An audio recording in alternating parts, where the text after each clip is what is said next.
Olá, eu sou o pastor Larry Hug. E eu sou a pastora Tis Hug. E nós gostaríamos de convidá-los a se juntar a nós semanalmente na Rede Gospel. E a Bíblia diz que a verdade que você conhece, a verdade que você possui, te libertará. Então Tis e eu vamos trazer o Evangelho a vocês através dos olhos de um Jesus judeu, de um apóstolo Paulo judeu, de um Moisés judeu. E quando você entender as raízes judaicas da sua fé, isso libertará um poder divino, uma unção divina e milagres divinos.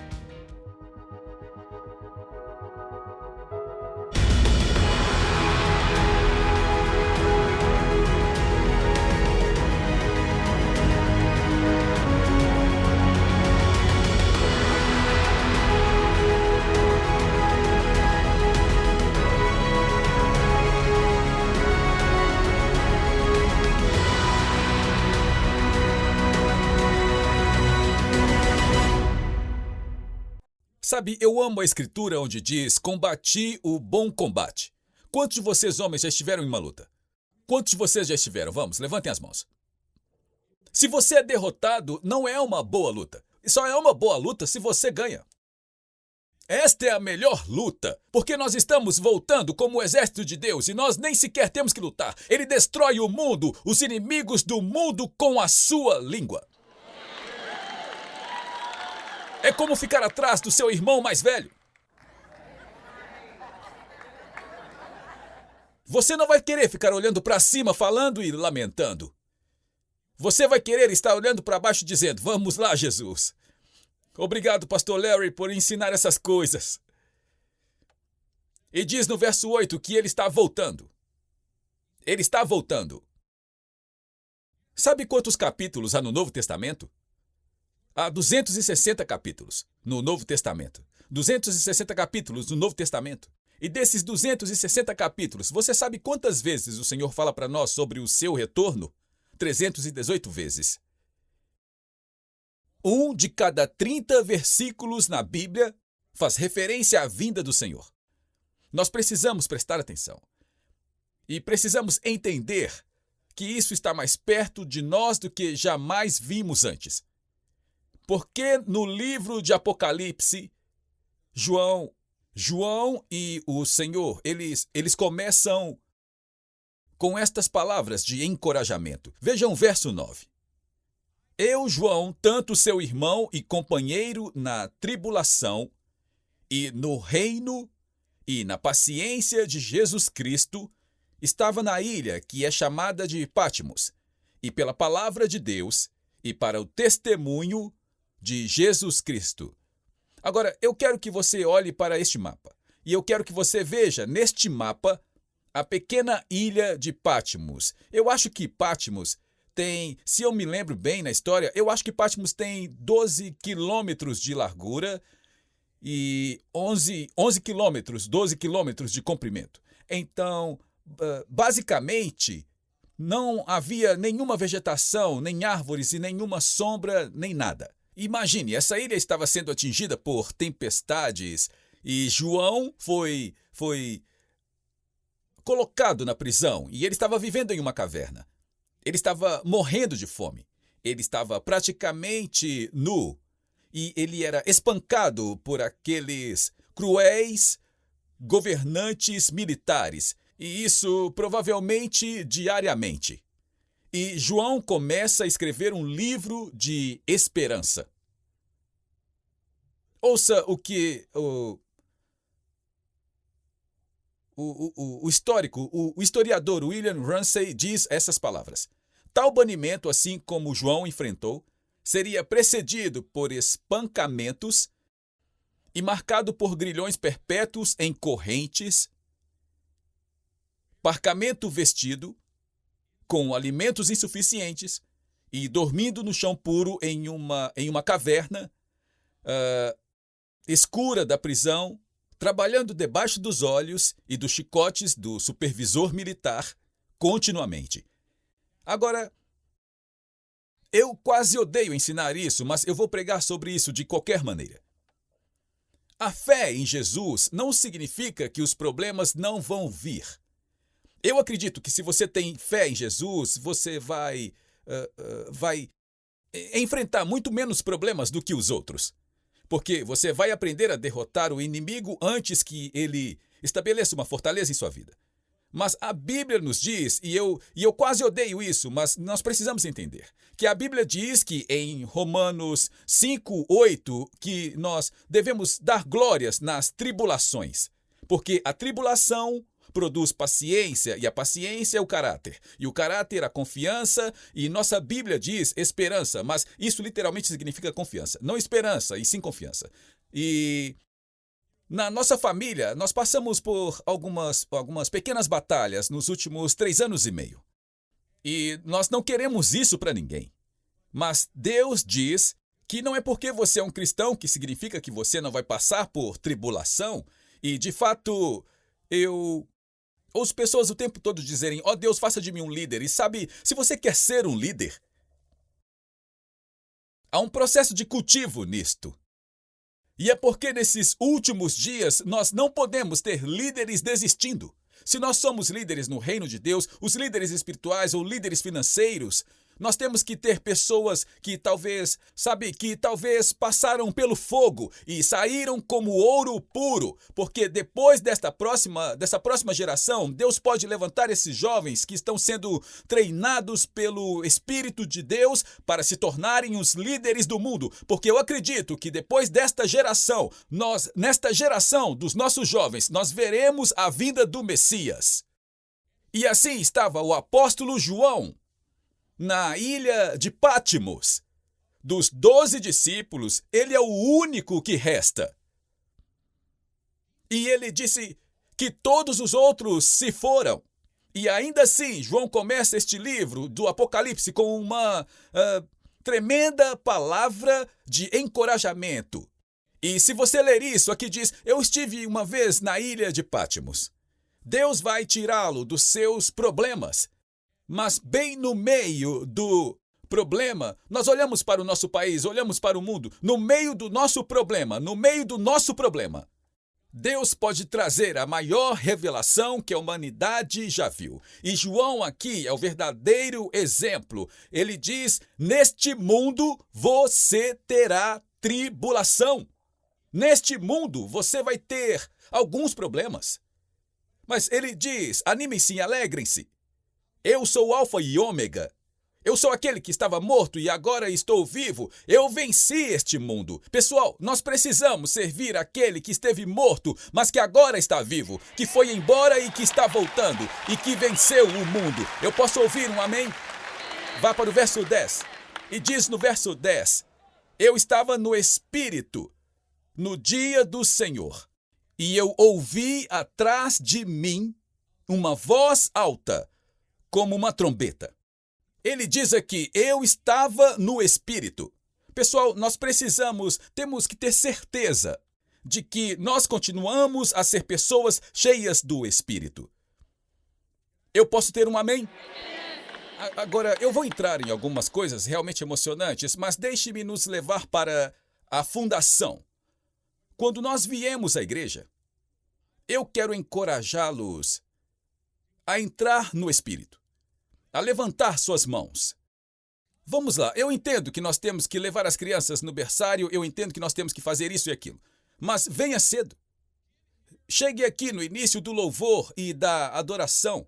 Deus habita no meio do louvor e da adoração do seu povo. Levante suas mãos e louve a Deus. Brade com uma voz de triunfo, cante canções para Ele, se coloque no Espírito. Mas não apenas no domingo de manhã. Quando você acordar de manhã, antes de seus pés tocarem o chão, se ajoelhe e diga, Senhor, eu te louvo, eu te glorifico, e comece a caminhar. E quando você for trabalhar, oh, Deus seja louvado. E quando você estiver na escola, louve a Deus. Quando você for para o almoço na escola, abaixe a sua cabeça e ore pela sua refeição. Nós não precisamos ter vergonha de ter nascido de novo como cristãos, servindo ao Deus vivo. Nós que precisamos sair do armário e sermos cristãos visíveis. Sabe, há um velho ditado, se você fosse preso hoje por ser um cristão, haveria provas suficientes? Se eles trouxessem seus vizinhos ou as crianças com quem você vai para a escola ou as pessoas com quem você trabalha e dissessem, Larry, você é acusado de ser um cristão. Haveria provas suficientes pelas pessoas ao seu redor que culpariam você por ser um cristão, nós precisamos parar de sermos cristãos de capas de folhetos. Isto mostra a minha idade. Só Deus sabe com certeza. Cada pessoa com quem você vai para a escola precisa saber que você nasceu de novo. Cada pessoa com quem você trabalha precisa saber que você acredita. Eu não estou falando sobre empurrar Jesus goela abaixo, mas eu estou falando sobre não ter vergonha do Evangelho de Jesus Cristo. E o Evangelho de Jesus Cristo não se trata só de você nascer de novo. O Evangelho de Jesus Cristo é Deus criou Adão e Eva, não Adão e Ivo. O Evangelho de Jesus Cristo é um governo não me diz como viver, mas a palavra de Deus me diz como viver. O Evangelho é a Bíblia toda, não se trata apenas de afirmar que nós vamos ir para o céu. Amém? Agora eu estou falando sério. Sabe, é interessante e eu preciso falar disso, mas sabe, eu amo me caçar. E quando você vai ao campo de caça,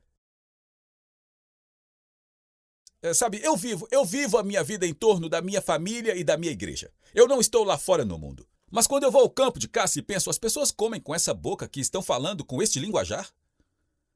As palavras que as pessoas usam, mas sabe, nós estamos sentados ali, todos aqueles homens estavam falando isso e aquilo, e sabe, comentários lascivos e aqui e ali, e então a maneira como eu mudei isso foi dizendo, o que você faz da vida? Ah, eu sou isso, eu sou aquilo outro, e você? Eu sou um pastor. É incrível como tudo de repente muda e, me perdoa, pastor, não me peça desculpas, é ele quem está ouvindo.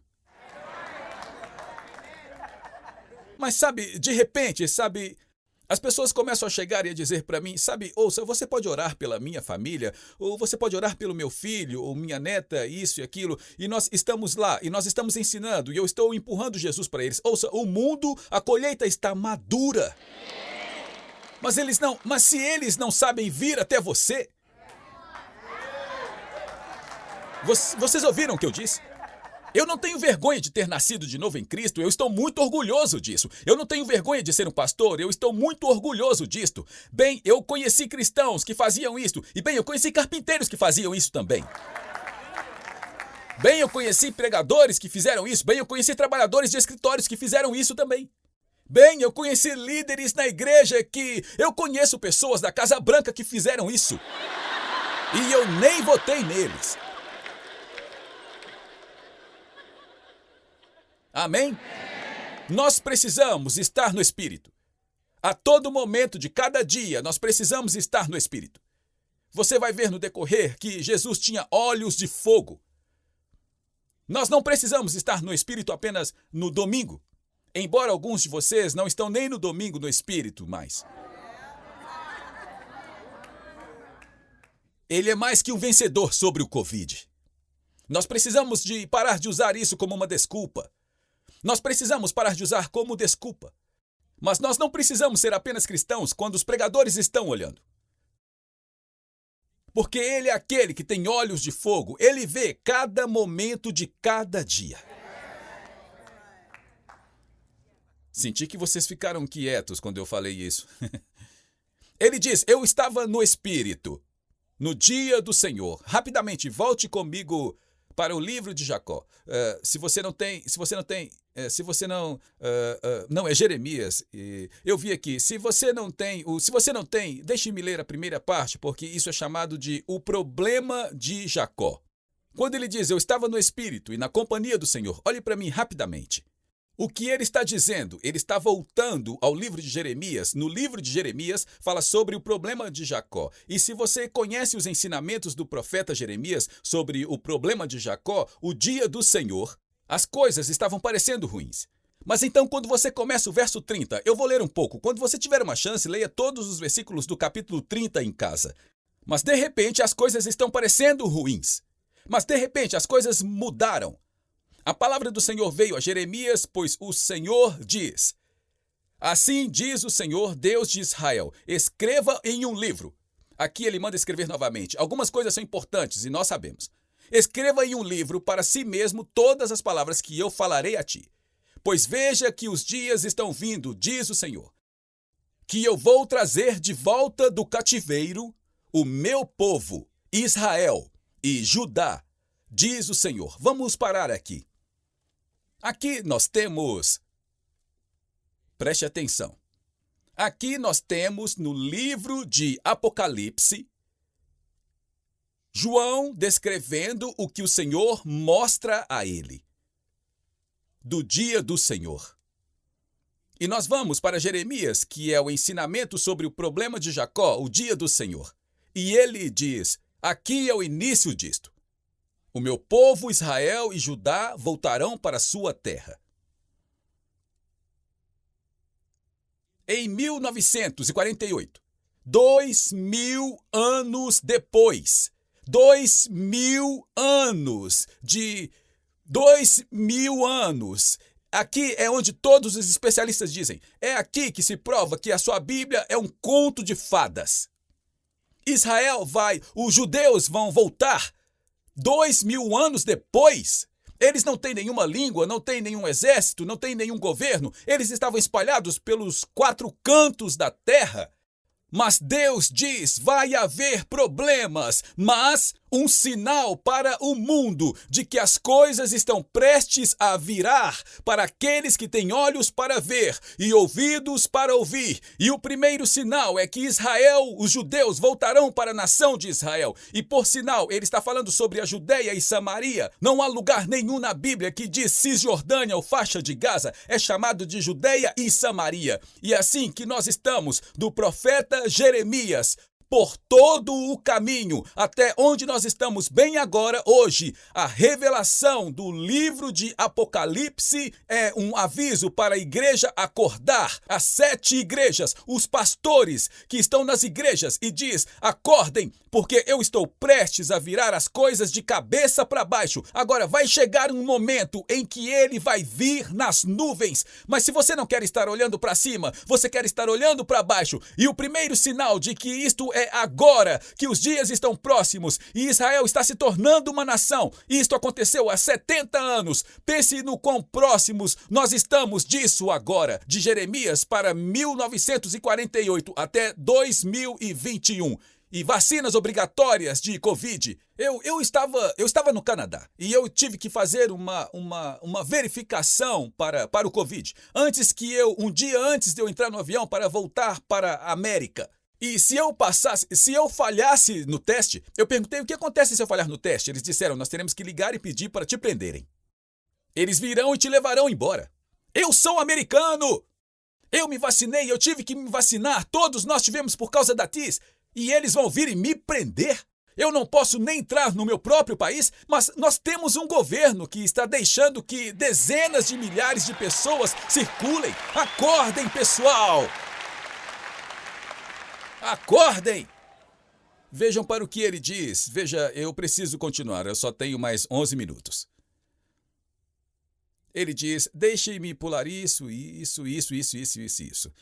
Venha comigo para o verso 10, porque eu tenho que preparar isso tudo para a próxima semana. Venha comigo para o verso 10. Eu estava no Espírito no dia do Senhor e eu ouvi atrás de mim uma voz alta como uma trombeta, dizendo, eu sou o Alfa e o Ômega. Eu sou o primeiro e o último.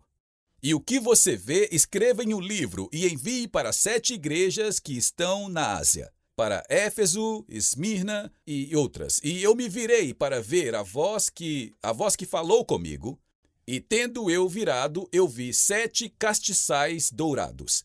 E você verá a revelação dos 7 castiçais de ouro na próxima semana. E no meio dos 7 castiçais, um como o filho do homem. Número 1, vestido com uma túnica até os pés e cingido até o peito com um cinto dourado. Agora, deixe-me ler para você no livro de Isaías. E é por isso que o pessoal... Eu tenho 10 minutos. É por isso que é tão importante que nós saibamos o que a palavra de Deus diz. Se nós estivermos apenas lendo isso, ele tinha uma túnica longa. Não, você tem que entender que João está vendo o Jesus que está de prontidão por você e por mim agora. Isso não é graças a Deus pelo Cordeiro de Deus, graças a Deus pelo pastor, graças a Deus pelo Messias. Agradeça a isso, mas este é um Jesus diferente. Este é um Jesus que não vai oferecer a outra face. E a primeira coisa que ele descreve, agora lembre-se, sempre que você vir a lista de coisas, como se chamam as primeiras? Avos. Nada disso funciona, a menos que você entenda a primeira. E a primeira coisa que ele aponta é que Jesus tinha uma longa túnica. Ouça Isaías 6, no versículo 1. No ano em que rei Uzias morreu, eu vi o Senhor sentado em um alto trono, e ele se levantou, e as abas de suas vestes, a barra de sua túnica, cobriam o templo. Ele disse, eu vi o Senhor sentado em seu trono, e o seu manto enchia o templo. Agora, eu não vou conseguir falar de todas as medidas, mas talvez falaremos disso no decorrer. Mas quando o Senhor retorna e o templo é reconstruído em Jerusalém, esta coisa é como 3 campos de futebol de comprimento. E ele diz algo muito poderoso aqui. Ele disse, eu vi as barras de suas vestes cobrirem o templo. Agora, nós estamos saindo do problema de Jacó. Estamos saindo, e este é um aviso de que as coisas vão ficar ruins. Você não vai querer estar aqui para ver isso. Mas ele diz que não importa o que você esteja passando agora. Eu vi os avos de tudo que está prestes a ler, e as abas de suas vestes está cobrindo o templo. Lembre-se de quando Saul estava perseguindo Davi. E eles fugiram e ficaram... Eu estava naquela mesma caverna onde Davi se escondeu. Naquela caverna. E Saul entrou, e o que Davi fez? Alguém se lembra? O que ele fez? Ele cortou a orla das vestes dele, as abas. E por que ele fez isso? E então lembre-se que ele sai de Saul, eu poderia ter te matado, e ele segurou as orlas das vestes, e não foi apenas dizer que ele chegou perto. Naqueles dias, quando um rei vencia o inimigo, eles levavam aquele rei inimigo diante deles, e eles cortavam as orlas de suas vestes. E eles costuravam aquilo no manto do rei que era vitorioso. E então a cada rei e a cada inimigo que ele derrotava, a sua veste ficava maior, e maior, e maior, e maior, e maior. E quando ele viu o nosso Senhor e Salvador sentado no trono, e todo rei deve se curvar e se ajoelhar e confessar, porque ele vai vencer cada inimigo que vem contra nós. Alguém diga amém. Veja, é por isso que é divertido estudar, amém? Em vez de apenas ver Jesus em uma fileira, nós entendemos que ele está na nossa frente. Ele estava diante de João e ele disse a João, envie isso para todos os cristãos. Cada inimigo que está vindo contra você, você não ficará por baixo, você ficará por cima. Você vai ser a cabeça e não a cauda, e você vai ser o credor e não o devedor. Nós somos mais que vencedores, e não em nós mesmos, mas por causa de Jesus Cristo, que é o Rei dos Reis e o Senhor dos Senhores. Alguém diga amém. E então ele diz, em torno do seu peito haverá um cinto de ouro. Agora, a razão que isto é colocado lá é porque nos dias de Jesus, ou nos dias de Jeremias, ou nos dias de Daniel, todo profeta usava um cinto de ouro em torno do seu estômago ou através do peito. Eu não tenho tempo para falar disso, mas quanto mais alto você usava este cinto, mais alto era o cargo de profeta que você tinha. Ele não tinha um cinto de couro, ele tinha um cinto de ouro. O cinto não estava ao redor de sua cintura, estava ao redor do seu coração. E o que ele está dizendo é, número 1, eu sou mais do que um profeta. Todos os sumos sacerdotes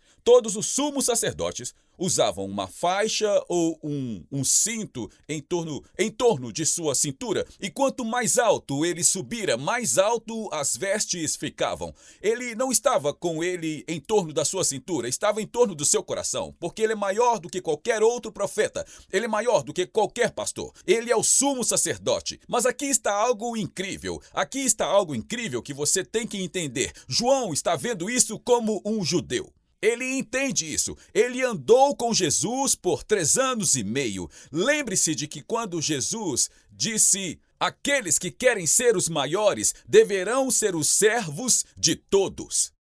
Veja, nós estamos em uma era onde nós pensamos, pessoal, se eu pudesse me tornar um líder no reino de Deus, sabe, eu estive em lugares onde eles enviam a comitiva deles e, vamos lá. E eu estive lá, mas eles se alinham nas paredes com seus minions. E o homem ou mulher de Deus caminha pelo meio e eles se alinham na parede para que ninguém toque no ungido. Vamos lá, pessoal. Eu já estive em lugares há anos e anos atrás e eles disseram, não fale com o profeta. Não fale com o profeta, não toque o profeta, não fale com o profeta. Nós temos que guardá-lo. Se a sua unção é tão frágil assim, você precisa de uma nova unção. Porque eu sei que Jesus andava ao redor das pessoas e eles tocavam nele e eles o agarravam. Eu sei que ele andava pelo mercado em Israel e eles se aglomeravam. Nós estivemos nestes mercados, quero dizer, os nossos ombros, e de repente ele diz, quem me tocou? Ele disse, eu senti uma unção sair de mim. Mas Jesus mostrou o maior sinal de que não apenas ele está acima de um profeta, que não apenas ele está acima de um pastor, que não apenas que os inimigos foram derrotados, mas ele disse algo, ele disse, eu sou o mesmo ontem, eu sou o mesmo amanhã e eu sou o mesmo neste momento. E isso, se você se lembra de quando Jesus se curvou para lavar os pés, ele pegou o cinto e levantou as suas vestes para que ele pudesse se ajoelhar para ser um servo. Um rei usaria um cinto do lado de fora para segurar a sua túnica para cima enquanto ele andava, mas ele não usaria por dentro. Então, quando eles viram Jesus com uma túnica que dizia que cada inimigo foi derrotado, eles o viram com um cinto de ouro em torno do seu peito e em torno do seu coração, não um de couro, porque ele está acima de qualquer profeta, não um multicolorido também, porque ele está acima de todo pastor, mas quando eles viram Jesus, ainda com as vestes não haviam sido tiradas, ele não está dizendo, o meu serviço a vocês está acabado. Ele está dizendo, eu vou servi-los como alguém acima dos profetas. Eu vou servir vocês como alguém que está acima de um rei. Eu vou servir vocês como alguém que está acima dos sumos sacerdotes. A minha obra não está terminada. O que ele está dizendo a você é que o seu melhor ainda está por vir. Porque eu sou o mesmo ontem, eu sou o mesmo amanhã e eu sou o mesmo Deus agora. Mas é diferente, eu sou Deus Todo-Poderoso e todo inimigo será derrotado. Deixe-me servi-lo e andar com você. E veja que você se tornará mais do que um vencedor por causa de Jesus. Alguém precisa dar uma salva de palmas agora. É maravilhoso. Eu vou falar só mais uma coisa, em seguida vamos terminar, então vamos começar a entrar na próxima semana. Vamos falar sobre por que seus olhos eram como fogo? Por que seus pés eram como bronze fino? Porque havia uma espada de 2 gumes, saindo de sua boca. E diz que sua cabeça e seu cabelo eram como lã fina, lã branca. Um desses é que seus pecados eram escarlate. Não importa de onde você veio. Não importa o que você fez ontem.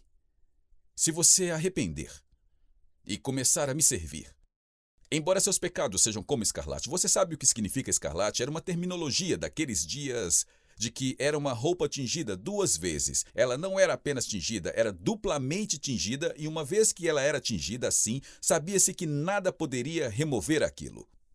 Obrigado por se juntar a nós na transmissão de hoje com o pastor Larry Hug. O pastor Larry trouxe muitas revelações de mudança de vida para o corpo de Cristo, incluindo ensinamentos sobre quebra de maldições familiares e os 7 lugares em que Jesus derramou seu sangue. Mas talvez a revelação mais extraordinária seja seu ensinamento sobre a restauração das raízes judaicas do cristianismo e a permanência com Israel. Convidamos você a conhecer mais sobre nosso ministério visitando nosso site em larryhuckbrasil.com e nosso canal no Larry Huck Brasil no YouTube.